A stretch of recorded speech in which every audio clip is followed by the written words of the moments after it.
ပတ်ကလေးကိုခုလိုမျိုးလေးလိမ်လိုက်မယ်ဆိုရင်ကျိုးလေးလိုမျိုးချစ်ချစ်လေးဖြစ်သွားမှာပါအားလုံးပဲမင်္ဂလာတဲ့နေ့ကလေးပါနော်တပတ်တစ်ထည်ရှိုံနဲ့လက်မောင်း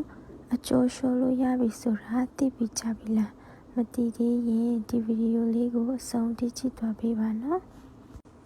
ခုလိုမျိုးတပတ်တစ်ထည်ကိုကျမကင်ထားတဲ့လိုမျိုးအစွန်းနှစ်ဖက်ကိုလက်နှစ်ဖက်နဲ့ကင်ထားပြီးတော့ဘေးဘက်ကိုဆွဲချလိုက်ညာဘက်ကိုဆွဲချလိုက်လုပ်ခြင်းအပြင်လက်မောင်းချက်သားတွေကိုအကျော်လျှော်လို့ရပါတယ်ရှင်တပတ်တစ်ထည်ရှိုံနဲ့လက်မောင်းအကျော်လျှော်လို့ရနေပါပြီနော်လက်မောင်းတစ်ခုတည်းလားဆိုတော့မဟုတ်ပါဘူးရှင်နောက်ကျော်ခါးရီကိုပါသွားပြီးတော့ထိရောက်တဲ့လေ့ကျင့်ခန်းလေးဖြစ်လို့ပါကဲခုကျမဆော့ပြနေတဲ့လိုမျိုးလေးဆော့မယ်ဆိုရင်တော့နောက်ကျောတက်တဲ့သူတွေအတွက်အရန်ကိုကောင်းမွန်တဲ့ပုံစံလေးဖြစ်ပါတယ်ပေါ့နော်ခုလိုမျိုးဆော့နေတဲ့ပုံစံလေးရကြတော့အရန်ကိုပြင်းထန်ပါတယ်ရှင်ကျမက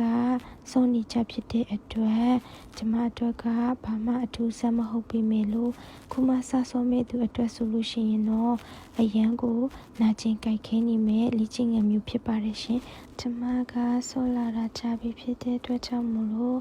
ကျမအတွက်အရန်ကြီးမကြိုက်ခဲပြီးမဲ့လို့ခုမှစဆောမဲ့တကယ်ချင်းတွေအတွက်ကတော့အခက်အခဲရှိနိုင်ပါတယ်ရှင်နောက်ကျောတက်တဲ့သူဆက်ကျော်တက်တဲ့သူတွေအတွက်ပြီးတော့ခါနာတဲ့သူတွေအတွက်ပါအရန်ကောင်းတဲ့လေ့ကျင့်ခန်းလေးဖြစ်တာကြောင့်မလို့တပတ်တစ်ချိန်ရှိုံနဲ့ကျွန်းထိုးတာတော့ခြေတော်မိုးဝထောင်နဲ့လေ့ကျင့်ခန်းတွေကိုတော့လိုက်ဆော့ဖို့ကျွန်မမတိုက်တွန်းပြီးမယ်လို့တပတ်တစ်ချိန်ရှိုံနဲ့ဆက်ကျော်တက်တာနောက်ကျော်တက်တာ